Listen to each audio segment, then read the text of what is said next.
Whether you're a world-class athlete or a podcaster like me, we all understand the importance of mental and physical well-being and proper recovery for top-notch performance. That's why I'm excited that Unified Healing is sponsoring this podcast. Unified Healing is a new and super innovative global network of wellness centers powered by Energy Enhancement System, or EE System. If you haven't heard of the EE System, you'll want to listen up. This technology promotes wellness, deep relaxation, purification, and rejuvenation. In hundreds of locations across the globe, access to a center is easy and affordable. Interested in experiencing the EE System technology for yourself? Go to unifiedhealing.com/bluewire to learn more and find a center near you. That's unifydhealing.com/bluewire. No material or testimonials on the Unified Healing website are intended to be viewed as medical advice or a substitute for professional medical advice, diagnosis, or treatment. Always seek the advice of your physician or other qualified healthcare provider with any questions you may have regarding a medical condition or treatment and before undertaking a new healthcare regimen, including EE System.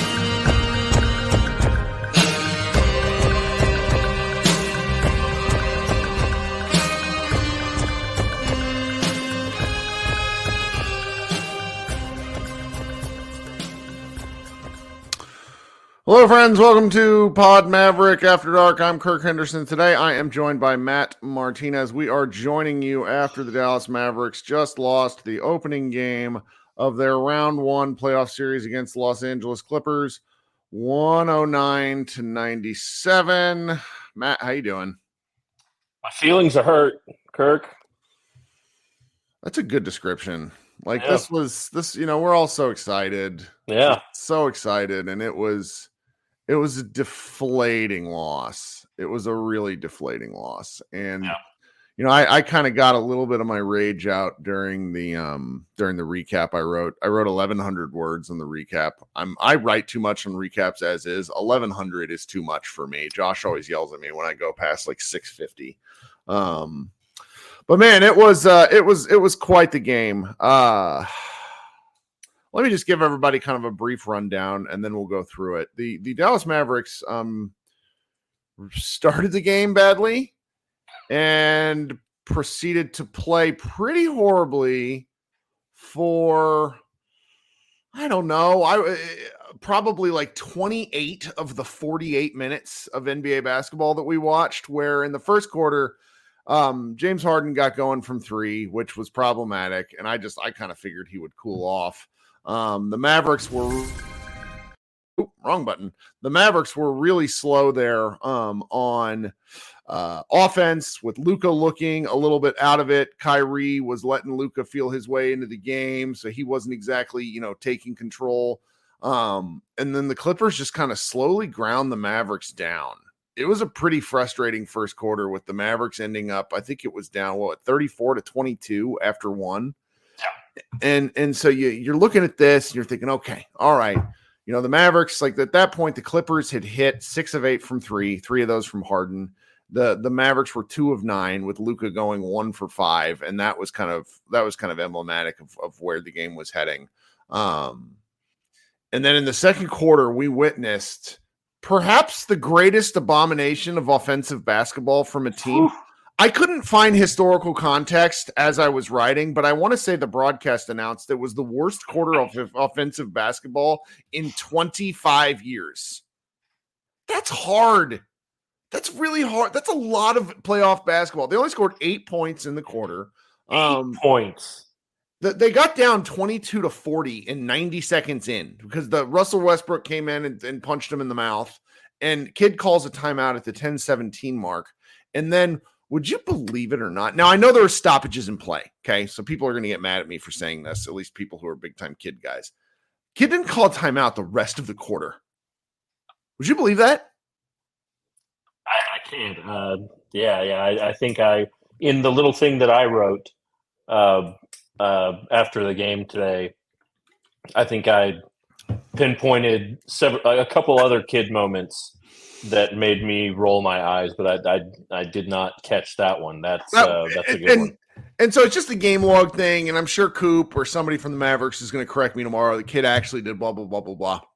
But I say that during that 8-minute mark, during that 8-point quarter, one of the things Kid has actually been absolutely spectacular about this season is drawing out of timeout plays, stoppage and play. And so following that timeout at the 10-17 mark, Gafford missed a dunk but got fouled.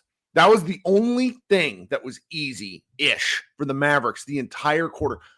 Everyone missed shots. Lively missed he got a putback attempt on the right side, so right underneath, like almost near the block, and he shot it over the rim. It was like a middle school play. I was just like screaming at my television at watching what was happening. It's so hard watching that second quarter.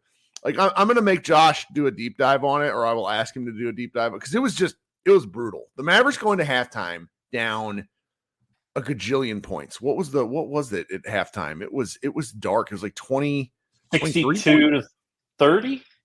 Oh no, yeah. No, 30 to 56. Yes, 30-56. So you come out, you think it can't get worse than this. James Harden immediately sticks to three because he basically put Derrick Jones Jr. on his butt. And it was 29-point game at that point. And the Mavericks made a little bit of a run in the third quarter, sort of. Kyrie was like incandescent. He was 8 for 8 from the floor. There was an 11-2 run in the third quarter at one point. They whittled it down. Every time they whittled it down, the entire game, the Clippers would call a timeout at just the right moment and score immediately. I mean, the Mavericks actually, after that, that Harden three, the Mavericks actually scored in pretty quick succession 9 points. And following the timeout that Ty Lue called, the Clippers hit back-to-back threes, which is just like, oh my God. Yeah. And they were like, they weren't lucky threes. They were in the flow of their offense. They were, just really great stuff there.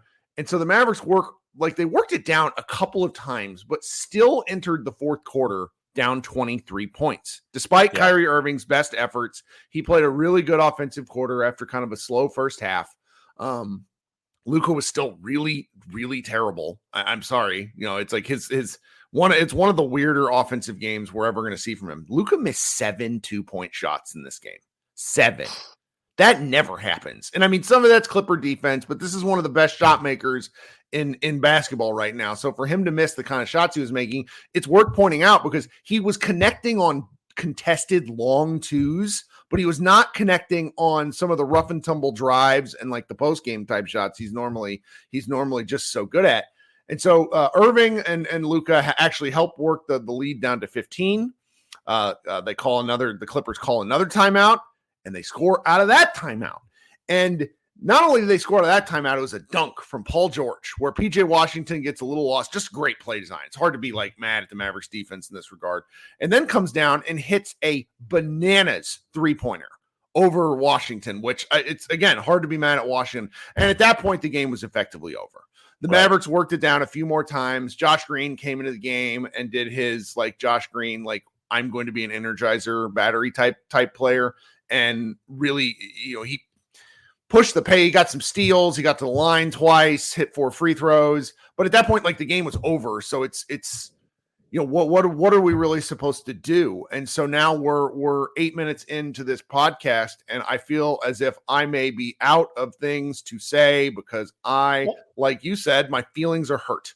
Yeah. Well, I mean, to what do you attribute the world's worst start? Is this a team that has effectively had, 10 days off? Mm-hmm. Is this a team that came in without the requisite, professional athlete level of focus?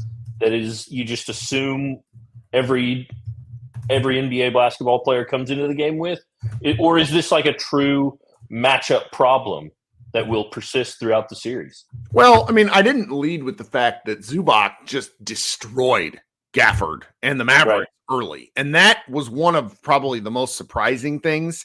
So the previous series, Zubac was the reason that the Mavericks are actually in the game, because Luka was just taking him. He would ISO him and just sort of play him off the floor. It took Tyronn Lue until game 3 to even figure that out. And then when he did, that sort of was when it was game over for it was sort of game over for the Mavericks at that point, even though it took 7 full games for that series to go the distance. And so that is going to be something that's really worth watching, because for the better part of 2 weeks, I, in particular, have talked about the Dallas Mavericks rotation being the starting group, who we kind of know what we've seen for the last 20 games: Luka Doncic, Kyrie Irving, Derek Jones Jr., Gafford, and who am I forgetting? PJ Washington. That's your 5. Right. And then your bench guys are Lively, Maxey, Exum. And what we saw a lot of tonight, partially due to foul trouble, like PJ got into foul trouble, but also just because of flat out offensive ineptitude. Tim had to come play early. Yep. We said Josh got some time. And and how many times have we repeatedly said we want no part of either of those two for extended minutes? Right. And that's not their fault. It's more of a like, the Mavericks have won basketball by playing a certain way. Right. And if you have to change how you play to win, that is really, it calls into question how they've been winning. And we didn't write about this in Mavs Moneyball because I didn't really want to. Like, I don't take joy in beating the shit out of Kidd, for example. I don't. Like, I've been a little frustrated at the whole notion that he deserves a new contract, which, I mean, let's thank goodness we don't have to at least talk about that for a few more games. But right. I've really been wondering which coach was going to have to make the first adjustment. And the first adjustment came from Kidd, because Gafford got his ass kicked. Mm-hmm. Gafford, like, honestly, like the Mavericks, if I don't like laying fault, like in the comments are kind of aflame at who to blame. I mean, this was a tremendously bad loss for the entire team. For everybody up and down the roster. Luka was bad, absolutely. Kyrie was bad in long stretches. Did they score points, and did Kyrie get the ball going? Absolutely. There is no questioning that. But if you go watch that first quarter again, Luka and Kyrie were space cadets on offense. Yep. Really, truly, like, and granted, that's often been the case during their winning streak towards the end of the year, where both Luka and Kyrie would tighten it up and then they would get it together, which is more or less what happened. It's just the Clippers shot a gajillion% from 3-pointer, and they were in their rotations late, and nobody was scoring on offense, and it kind of became like a cascade of things. So Luka and Kyrie's defense is so far down my list of things, because would you believe that the rest of the roster after Luka and Kyrie went 10 for 36 from the floor? That's and that's so bad. Washington going 2 or 4 of 10. So that's 6 of 26 for everyone else. 20% from the floor. What are you doing? Like, it's astounding. I mean, our guy Xavier at Mavs Moneyball wrote about this, and he was trying not to shit on everyone, but he basically pointed out that all the Mavericks role players shoot 10% better from home. 10% better. And so that's going to stick in my head. And you need guys like Maxi Kleber, who is just terrified of the basketball right now. I cannot believe the hesitation every time he touches the ball. Every time. And John Hollinger, formerly of ESPN, I think is at The Athletic now, just basically questioned how the Mavericks can play him in this series. And I think there have been long stretches of the season where Maxi's defense has essentially made you not care about his lack of offense. Mm-hmm. But if the Clippers are going to, the Clippers they played good defense today. They were daring Luka to beat him one-on-one, and Luka wasn't able to. Kyrie did enough, but the Mavericks couldn't get stops. So if Josh and I were talking about this right after All-Star break, where if like the playoff formula to beat Luka and really the Mavericks was to force their best isolation players to play isolation basketball. I mean, how many assists did the Mavericks get as a team today? Let me look this up. The Mavericks only had 14 assists on 31. Well, I mean, that's actually not that bad. But for a significant portion of the first half, they didn't have any assists. And it's really difficult to to win basketball games if you're not going to make any baskets and if you're not going to make any easy baskets. So, yeah. Oh my goodness. Vlade in the chat says nobody was contesting a lot of those three, but also the Clippers were still making it when they were contested. Yes, that is I mean, they shot what was their percentage from three here? This is, they shot a flat, the 18 of 36 from three. They were plus 18 advantage at the 3-point line. 24. They hit plus 24. Yeah. So it's like that's your math difference, but that isn't why the Mavericks lost the game alone. That second quarter was really bad. So yeah. Oh, all right, we're going to take a break here real quick, and I'm going to ask all of those of you who are here to go down and hit the like button and consider subscribing to the show. I go after every Mavericks basketball game, sometimes with Josh, sometimes with Matt, a different person over at the Mavs Moneyball website. During these playoff games, we'll also be holding a secondary show where you can come get off your takes and let me know how you felt about that Mavericks game. When Matt and I are done here, we will progress immediately over into that show. So those of you who are watching live, please go ahead and hang around, and we'll talk basketball for at least another hour. I'm going to insert some ads here on the audio stream. So those of you who are listening via podcast, just listen to those as well. And we will be right back. Football season may be over, but the action on the floor is heating up. Whether it's tournament season or the fight for the playoff home court, there's no shortage of high-stakes basketball moments this time of year. Get in on the excitement with Prize Picks, America's #1 fantasy sports app, where you can turn your hoops knowledge into serious cash. You can now win up to 100 times your money on Prize Picks with as little as 4 correct picks. You can turn $10 into $1,000 with NBA, NHL, and college basketball entries today on Prize Picks. Prize Picks even offers injury insurance so that your entries stay in play even if one of your players gets injured. So for basketball games, this means if you have a player who exits the game in the first half and doesn't return in the second, that player projection won't count against you and the rest of your entry stays live. Download the app today and use the code BLUEWIRE for a first deposit match up to $100. That code is BLUEWIRE for a first deposit match of up to $100. Prize Picks. Pick more, pick less. It's that easy. If you're a basketball junkie, then you know there's no better time of year than the NBA playoffs. Twice a week, JJ Redick is cooking on his podcast, The Old Man and the Three. He has guys come on in all stages of their careers to talk about the league and share stories you won't hear anywhere else, including Devin Booker on why he talks so much trash, Ray Allen's epic free throw competitions with LeBron in Miami, and the moment Tyrese Halliburton knew Pascal Siakam would be a good fit in Indy. In addition to player interviews, every Monday JJ breaks down the top 3 things happening around the NBA with unmatched analysis, not outlandish takes, and is often joined by masterminds of the game like Tim Legler to dive deep on rookie reports, trade breakdowns, and why is mean mugging now a tech. You won't find another outlet that covers the game as comprehensively and with such insight as JJ does it on The Old Man and the Three. Make this your companion podcast during the playoffs. Listen to The Old Man and the Three ad-free on Wondery Plus or wherever you get your podcasts. So there's a lot of ways I think you and I could go from this game. What else is on your mind at the moment? Is it too early for full-on panic mode? Just given the PTSD and history of it all? Well, yes. I think it's time to be really irritated because one thing we didn't mention, we didn't even talk about this. Kawhi Leonard was finally ruled out officially like earlier today.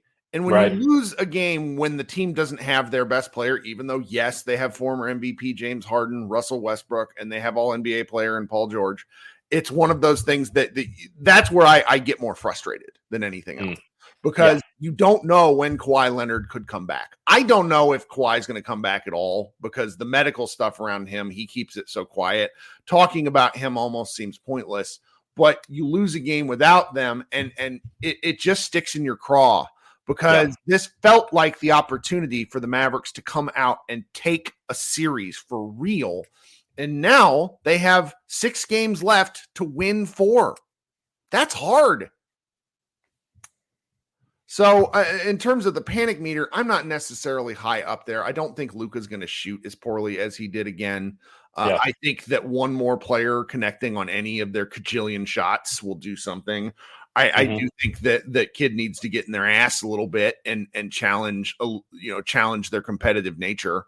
Some things aren't going to go your way. This was a frustrating loss, but there were elements, particularly in the second quarter. So one of the things, obviously we talked a little bit about Kidd. Like the one I think actual thing that's going to stick in my mind about the Jason Kidd element of this was when they didn't use the challenge on the James Harden. Absolutely. Second quarter. Kidd has been astoundingly good at challenges this year, and how they make that one is really beyond me. Yeah. It's a turning point in the game. Okay. So you look at that game. So I just want to just kind of zone in on that particular element right there. I'm going to go find it on the play-by-play because this really stuck out to me because I did the recap over at Mavs Moneyball. So Kidd hits the Mavericks were down 16 before that shot even went in. It was not great. The Mavericks were down, let's see, 28-44. So then he hits all three of those. All right. He hits all three of those. And from there on out, the Clippers only scored. This is at the 5:18 mark. The Clippers only scored 8 points the rest of the quarter. Okay. That was a weird thing for me, or I guess 9 points, so 47. And that was over 5 minutes of the game. The Mavericks found some defense. They found some defensive answers. And so that small segment sticks with me. And I think there's going to be things when they go look at the game tape and they say, all right, here's where we need to, beyond just making shots, here's where we need to execute better. I think they will take Luka off James Harden. Harden kind of 8. And that's not, it's again, former MVP playing against a hopeful once and future MVP and Luka Doncic. I'm not mad I thought Luka's defense was a little slow footed at times. I thought his closeouts were a little weak, but also James Harden, pretty freaking good at basketball. So, what are you going to do? That's like, there's enough here to where I wonder, what the Mavericks, and that's either whether Kawhi comes back or not. There's something here to where I feel like we've seen this team before. This team in game one had that same sense of frailty about it that we are so familiar with from before the trade deadline, from last season, in whatever iteration the Mavs seem to take. We are familiar with this vague sort of lack of will, lack of an ability to impose your advantage on the flow of the game, getting put away early. With the slow start in the first quarter, you're able to talk yourself into, we've seen this before. We can come back from this, and then, all hell breaks loose in the second quarter. But it's just, it gives me a little bit of pause that that vague sense of weakness appears again. Well, let's just look at some of the overarching team stats here. The Mavericks only had 8 turnovers, which is really something. Yeah, they lost the assist battle. They could not hit a shot to save their lives. 38% or 39% from the floor, 30% from 3. Points in the paint was about even, with the Clippers with 36 and Dallas with 32.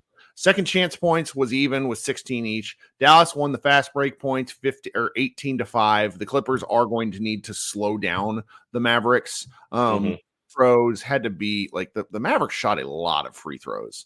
Let's see here. What did the Clippers only shot 6? I guess the Mavericks only shot, is that right? 8 free throws? No, that can't be right. No way. I don't know. I'm looking. No, I'm only looking at quarter 2. That's why.